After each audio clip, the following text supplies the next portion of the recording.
Thousands gathered on the steps of the Lincoln Memorial. The anti-racism demonstration against police brutality in the US was held on the anniversary of another famous protest. On August 28, 1963, Martin Luther King Jr. brought his non-violent civil rights movement to the National Mall. It would become one of the largest rallies to take place in this location. It is where King gave his best-known speech, "I Have a Dream." I have a dream. Current activists echoed what many historians have called one of the best speeches of the 20th century. Hey, this dream is still alive. You might have killed the dreamer, but you can't kill the dream, because truth crushed the earth shall rise again. We gonna rise, never to fall again. We gonna stand up even when our legs are tired. We gonna make this dream come true. King's vision of racial equality remains elusive for the millions who mourn George Floyd and other African Americans who died in US police custody. Say his name. Let's go. My brother cannot be a voice today. We have to be that voice.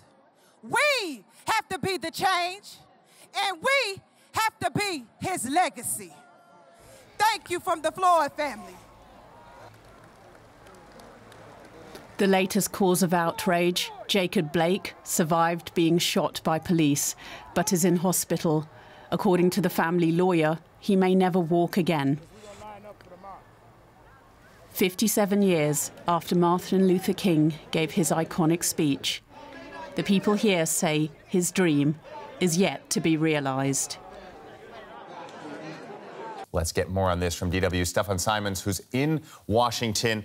Stefan, tell us more about today's event. What kind of people showed up for it?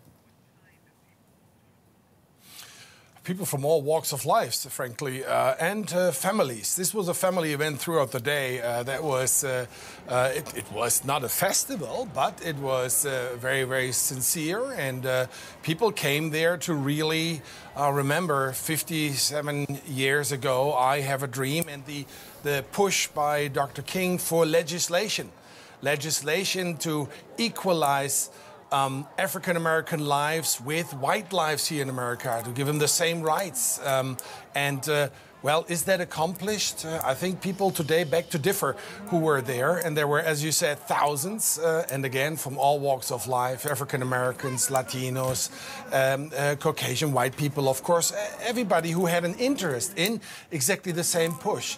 And that is what this event was about to accomplish, or to work for today, was legislation.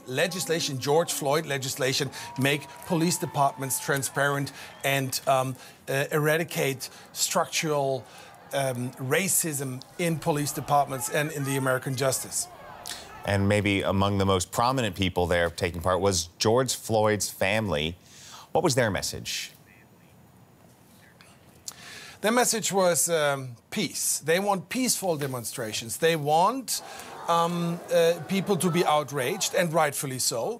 They want peaceful demonstrations. Looting, nobody needs that. The Floyds always maintained this, that looting and torching properties and so on is not the way to push this forward. Again, their main goal here is legislation. In the Senate, the House already discussed and decided on George Floyd legislations. It's called like that. And now it's the Senate's term, and this is what they were all here for today, specifically the Floyds.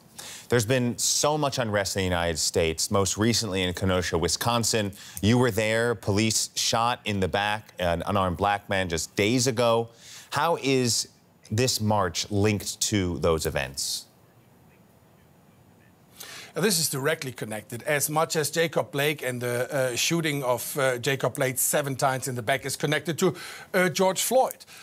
You see, the protest there did not reach the level of Minneapolis until now. There was not as much looting. There was not as much torching, arson, and setting things ablaze. But the anger, the pain is equally real. And then you see there's also, as you all know, and as we all know, the shooting of 2 protesters, 3 protesters, 1 badly injured and 2 dead by a white self-declared militia vigilante, 17-year-old teenager, which brought this Kenosha protest into a different sphere and on the next level, unfortunately. Stefan Simons in Washington, thank you very much.